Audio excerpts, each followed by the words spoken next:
오늘 민수기 20장에서는 그 광야 생활을 하던 이스라엘 백성이 그 방랑 생활의 고단함을 특별히 지금 상황에서는 물이 없는 것을 가지고 이제 모세에게 대듭니다.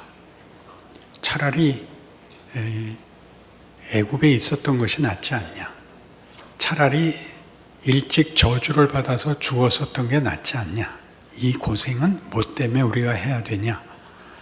라고 하고 모세를 윽박지르자 하나님이 나타나셔서 모세에게 반석을 명하여 물을 내라 하시는 장면입니다. 근데 모세는 어지간히 지친 것 같습니다. 아시다시피 민수기 13장과 14장에 나왔던 처음 출애굽하고 1년 정도 지나서 가나안 입국하려 할 때 가데스 바네아에서 12정탐꾼을 보냈는데 갈렙과 여호수아를 빼놓고 나머지 10명이 그 땅을 비난하고 거기 있는 원주민들의 전투력과 방어력이 우리가 상대가 안 된다 해서 우리를 여기까지 몰아낸 하나님을 원망하고 모세를 비난하니까 모세가 그들이 모세를 죽이려고 하는 자리까지 이르러서 하나님이 모세에게 거봐라, 내가 너로 새로 한 민족을 만들고 저것들은 다 죽이자. 그러자 그때 모세가 하나님 그러지 마십시오, 하나님답지 않습니다. 그러자 하나님이 또 쓱 물러나시고 너희 20살이 넘어서 성인으로 출애굽을 한 자들은 40년 동안 방랑 끝에 다 여기서 죽고 너희 후손들을 데리고 들어가겠다. 이제 마지막 부분쯤 됐습니다. 40년 방랑 생활을 했으니까 고달프기도 하고 사는 낙도 없고 드디어 짜증이 난 때쯤 됐을 때 이 사건이 나서 모세를 윽박지르고 하나님이 모세에게 물을 내라 하시는데 모세가 그만 승질을 부리고 맙니다. 내가 너희를 위하여 물을 내랴? 너희는 밤낮 너희 필요한 것들을 나보고 다 내놓으라 그러냐? 이 나쁜 놈들아 하고 그런 말을 할 때는 원래 톤도 올라가고 그리고 손발도 움직이는 법입니다. 그냥 뭐라고 욕을 할 때마다 후드로 패다가 반석까지 2번 쳐서 하나님이 너 내 백성 앞에서 나의 거룩함을 나타내지 않고 너 지랄 떨었다. 너도 가서 죽어라. 너도 못 들어간다. 그런 날벼락을 맞은 사건입니다.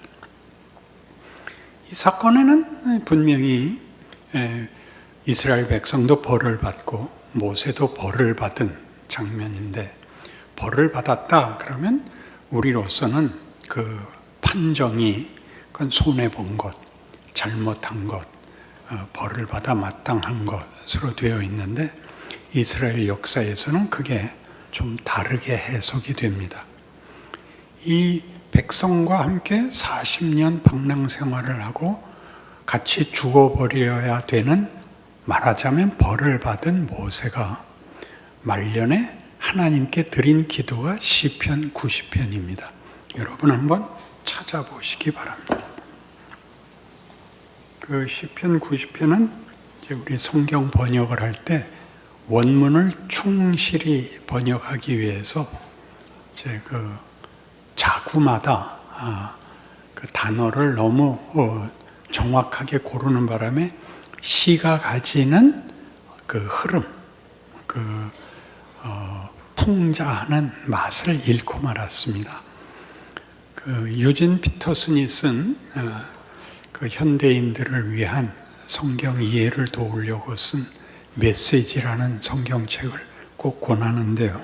거기 읽으면 그게 무슨 뜻인지 좀 잘 번역되어 있습니다.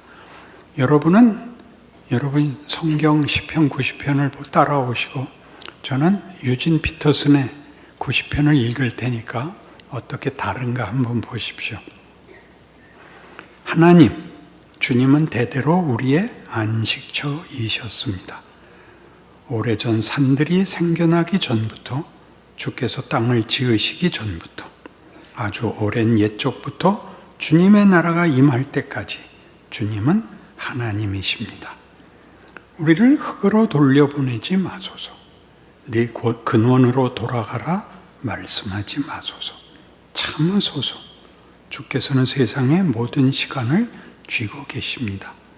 천년이나 하루나 주께는 매 한 가지입니다. 주께는 우리가 아련한 한순간의 꿈에 불과한지요. 해 뜰 때 멋들어지게 돋아났다가 속절없이 베이고 마는 풀잎에 불과한지요. 감당할 수 없는 주님의 진노에 우리는 옴짝달싹할 수 없습니다. 주께서는 우리의 모든 죄를 놓치지 않으시고 어릴 적부터 저지른 악행을 주님의 책에 낱낱이 기록하셨습니다. 우리가 기억하는 것은 잔뜩 찌푸린 주님의 얼굴뿐입니다. 우리가 받을 대가가 그것이 전부인지요. 우리의 수명은 70 남짓, 운이 좋으면 80입니다. 그렇게 살아서 내놓을 것이 무엇이겠습니까? 고통뿐입니다. 수고와 고통과 묘비 하나가 전부입니다. 누가 그러한 진노를 주님을 두려워하는 자들에게 터뜨리시는 그 노여움을 이해할 수 있겠습니까? 우리에게 제대로 사는 법을 일러주소서. 지혜롭게 잘 사는 법을 가르쳐 주소서. 하나님 돌아오소서. 언제까지 기다려야 합니까? 이제는 주님의 종들을 온유하게 대해 주소서. 새벽에 깨어 주님의 사랑에 놀라게 하소서. 그러면 우리가 종일토록 기뻐 뛰며 춤추겠습니다. 지금까지 힘든 나날을 주신 만큼 이제 좋은 날도 주소서. 불행이라면 평생 동안 충분히 겪었습니다. 주님의 종들에게 드러내 주소서. 주님의 능하신 모습을, 주님의 자녀들을 다스리시고 그들에게 복 주시는 모습을, 주 우리 하나님 은혜를 베푸셔서 우리가 하는 일이 잘 되게 하소서. 그렇게 해주소서. 우리가 하는 일이 틀림없게 해주소서. 전체 분위기가 어떻습니까? 백성 편을 들고 있죠. 백성 편을 들고 있다는 건 놀랍지 않습니까? 신명기에서 표현될 때도 모세는 니들 때문에 나까지 가나안 못 들어갔다라고 원망하는 듯한 말투가 나와 있는데, 모세는 이 일, 말하자면 이스라엘 백성들이 하나님께 반대하고 분노하는 것에 대하여 말하자면 자신이 낸 짜증이지만 하나님의 분노를 대신했다고 생각할 수 있는 일로 이들과 함께 광야에서 죽어야만 되는 벌 아닌 벌을 받았는데, 모세가 너희들 때문에 나도 가나안 못 들어가게 됐다라고 말하는 형편에서 뜻밖의 백성 편을 들고 있습니다. 우리는 이것이 너무 놀랍습니다. 하나님께 뭐라고까지 하느냐 하면, 하나님 뭐 그렇게 인상을 쓰고 나타나십니까? 이거 굉장한 표현이죠. 이거는 자식만이 부모에게 할 수 있는 말입니다. 자식이 잘못했는데도 아버지가 너무 힘이 끝없이 때리면, 아버지, 쟤네 집 아버지는 안 그러는데 아버지는 왜 그따위로 그러세요? 이렇게 자식은 말을 할 수 있습니다. 우리가 아는 기독교에 대한 가장 나쁜 고정관념은, 종교라는 것은 절대 권력자인 신에게 우리가 도움을 받기 위하여 신 앞에 떨어야 하고 신을 만족시켜 보상을 얻어야 된다고 생각을 합니다. 그래서 착한 일을 하면 복을 받고 잘못하면 벌을 받는다고 되어 있는데, 성경에 기록된 그 분위기는 이 부자지간의 다툼같이, 그러니까 부모니까 할 수 있고 자식이니까 할 수 있는 그런 관계가 아주 전제로 깔려 있습니다. 이것은 우리를 신을 공포로 생각하시는 것을 막고, 요한일서식으로 생각하면 하나님은 사랑이시다. 사랑의 반대말은 공포다. 네가 아직도 하나님을 믿는 것을 공포로 알고 있다면 너는 하나님을 모르고 있는 것이다. 이렇게 말합니다. 그건 자식한테도 그렇게 말할 수 있지 않나요? 부모가 아무리 혼쭐을 내도 심지어 내쫓아도 그것은 사랑입니다. 버리겠다는 뜻이 아니라 고치라는 것이죠.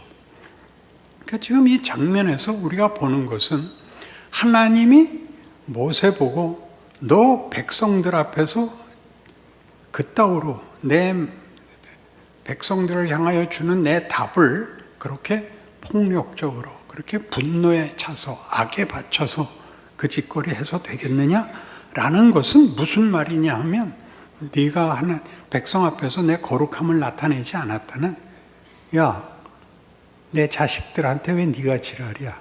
이렇게 된 거예요. 백성들도 벌을 주지만 그 벌은 버리자는 벌이 아니라고요. 니까짓게 왜 내 백성한테, 내 자식들한테 왜 네가 지랄이야? 너 죽을래? 너 가서 죽어. 이렇게 됐는데 가서 죽어를 보니까 모세는 뭘 깨닫느냐? 아, 하나님이 얘네들을 위해서 날 보냈구나를 압니다. 얘네들을 위해서 날 보냈구나는 성경의 가장 깊은 사상인데 예수 그리스도의 성육신입니다. 죄인을 구하려고 죄인의 모습, 인간이 되어 오십니다. 죄인들이 사는 세상과 처지를 다 감내하셔서 죄가 없으신데도 조롱과 고통과 죽음을 당하십니다. 그렇게 모세가 보내지고 있습니다. 모세가 깨우칩니다. 가장 크게 이 성경이 우리에게 하고 싶은 말은, 그러니까 예수를 믿었으면 세상에서 안 믿는 사람들과 살 때 우리가 어디에 보내지냐 하면 하나님 모르는 세상에 보내지지 않습니까? 죄와 사망이 왕노릇하는 곳에 보내졌을 때 벌을 받아서 보내진 게 아니라 모세가 보내지듯 예수가 오듯 우리 보고 하나님 모르는 자들의 그 비참과 그 못난 것들을 너희가 가서 예수를 믿으면, 하나님을 아버지로 모시면 인간이라는 게 어떤 존재가 되고 어떤 명예와 영광을 가지는지 진리와 생명에 대해서 너희가 성육신이 되라. 그렇게 말하고 있는 것입니다. 넌 예수 안 믿으니까 넌 지옥 가야 돼. 그 말은 절대 하지 마십시오. 요한복음 3장으로 가시면 여러분 잘 아시는 그 유명한 요한복음 3장 16절입니다. 다들 잘 못 읽으세요. 이 3장 16절을 어디를 못 읽느냐? 하나님이 세상을 이처럼 사랑하사는데, 이때 세상은 타락한 세상입니다. 죄와 사망이 왕노릇하는 세상을 사랑하신대요. 그건 뭐 할 말이 없는 겁니다. 정의, 무슨 또 뭐 있어요? 무슨 판단으로도 무슨 잣대로도 사랑은 막을 수가 없습니다. 사랑은 사랑하는 자의 의지며 고집이며 전폭적인 헌신입니다. 하나님이 세상을 이처럼 사랑하사 독생자를 주십니다. 신약시대 내내 우리가 뭐라 그러냐면 우린 믿었고 넌 안 믿었다라고 이분법으로 제일 먼저 유대인들을 괄세하고 자기가 사는 세대에서도 안 믿는 자들을 정죄하는 것이 자기 확인이었어요. 인간이 어떤 모습, 어떤 정체성을 가져야 되느냐를 가르치는 것이 성육신이고 하나님이 우리를 구원하신다는 뜻입니다. 나는 너희를 내 형상으로 목적했다. 내가 가지는 자비와 은혜와 영광과 진리와 생명으로 너희를 불렀다. 그런데 우리는 나는 예수 믿어서 죽어도 천국 가고 넌 안 믿어서 지옥 간다로 부정하고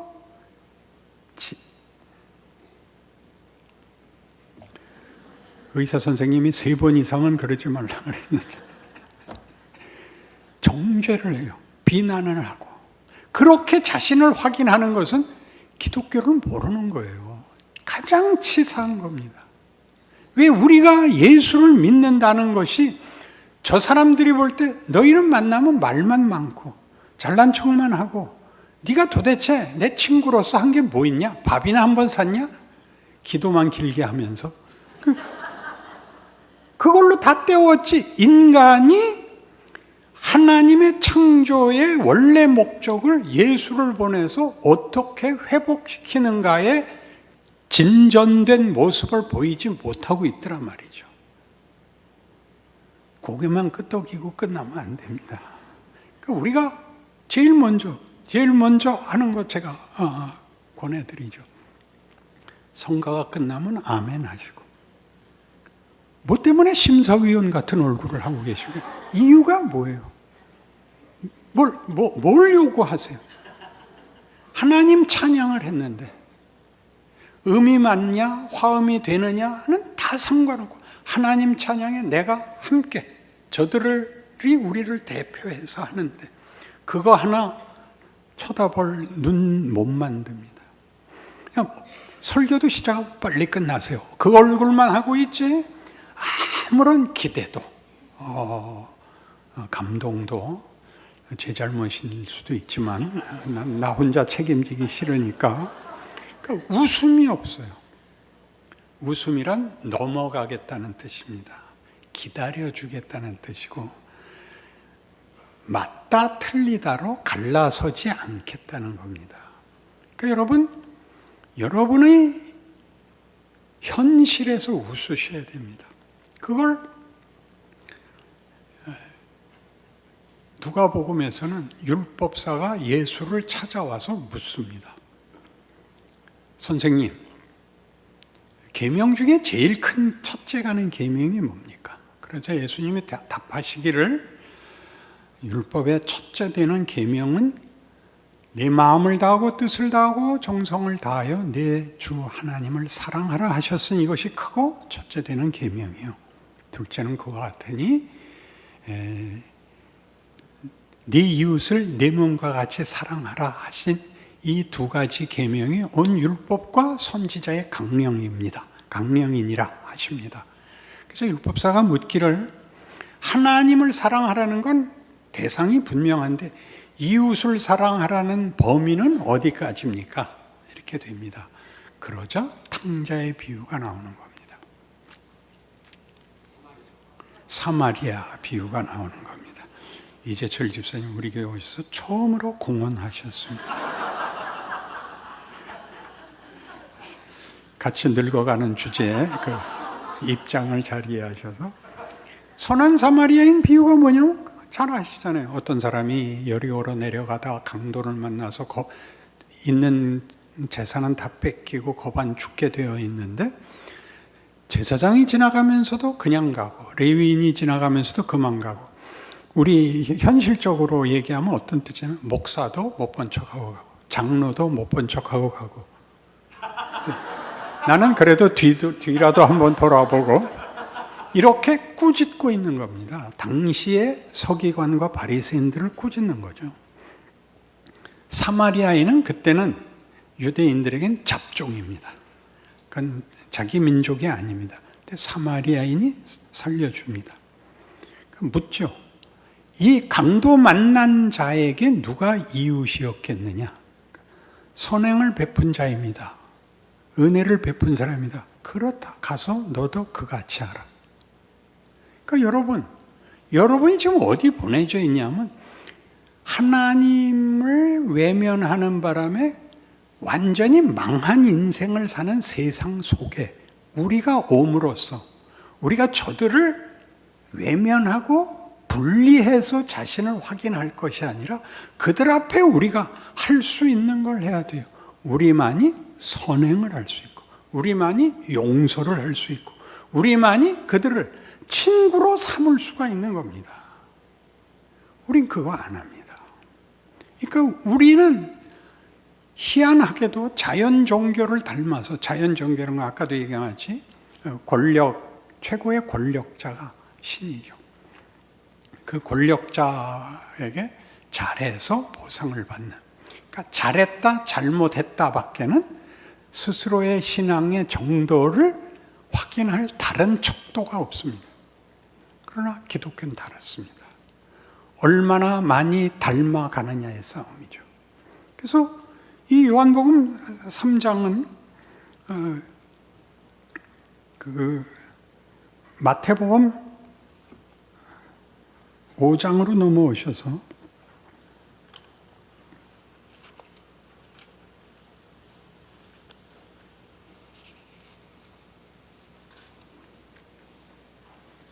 마태복음 5장 17절, 내가 율법이나 선지자를 폐하러 온 줄로 생각지 말라. 폐하러 온 것이 아니요 완전하게 하려 함이라. 진실로 너희에게 이르노니 천지가 없어지기 전에는 율법의 1.1획도 결코 없어지지 아니하고 다 이루리라. 그러므로 누구든지 이 계명 중에 지극히 작은 것 하나라도 버리고 또 그같이 사람을 가르치는 자는 천국에서 지극히 작다 일컬음을 받을 것이요 누구든지 이를 행하여 가르치는 자는 천국에서 크다 일컬음을 받으리라. 내가 너희에게 이르노니 너희 의가 서기관과 바리새인보다 더 낫지 못하면 결코 천국에 들어가지 못하리라. 이것은 서기관과 바리새인들이 행하는 의는 지금 우리의 이해로는 윤리도덕입니다. 그러나 예수께서 우리 보고 이것보다 난 의를 얘기하는 것, 아버지를 닮는 아버지의 형상으로의 전진, 정체와 인격과 인품에서의 차이입니다.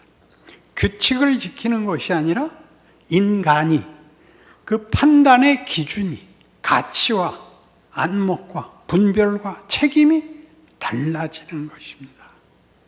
그게 얼굴에 나타나죠. 인자한 얼굴이 돼야 됩니다. 우리는 정죄할 책임이 우리에게 없습니다. 우리는 모두를 향하여 그리스도를 보내신 아버지의 뜻이 예수로 우리를 받게 한 것 같이 우리 생을 삽니다. 고달프죠.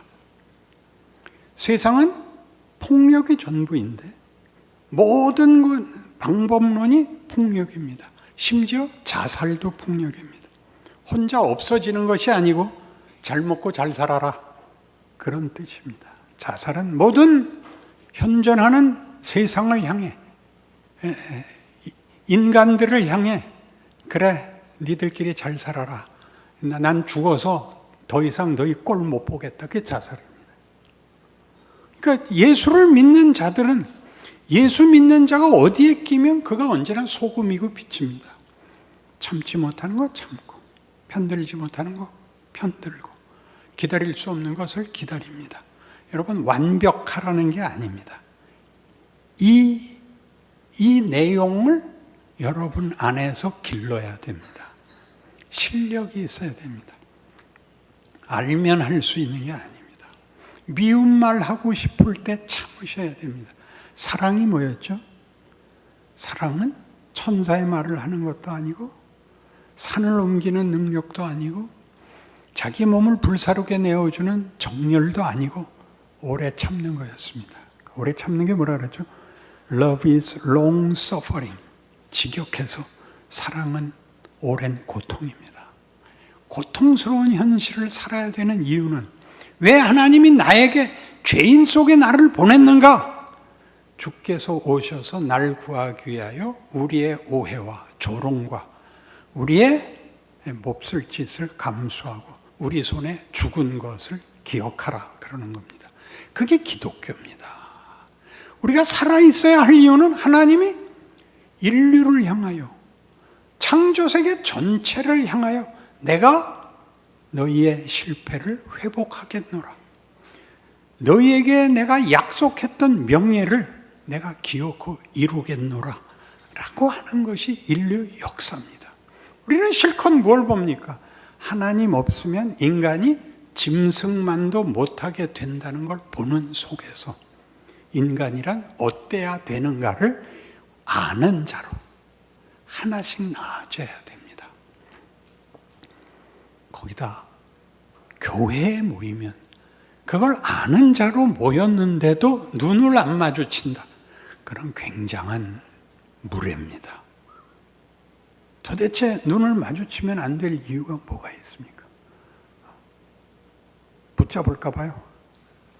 돈이라도 달릴까 봐요. 이렇게 이제 교회가 힘을 잃는 가장 큰 이유가 뭐냐? 그러면 바로 여기입니다. 우리가 누군지에 관한 우리 존재, 우리의 현실, 우리의 운명, 우리의 사명에 대해서 초점이 흐려지는 것입니다. 우리는 당연히 눈을 마주치고 웃어야 됩니다.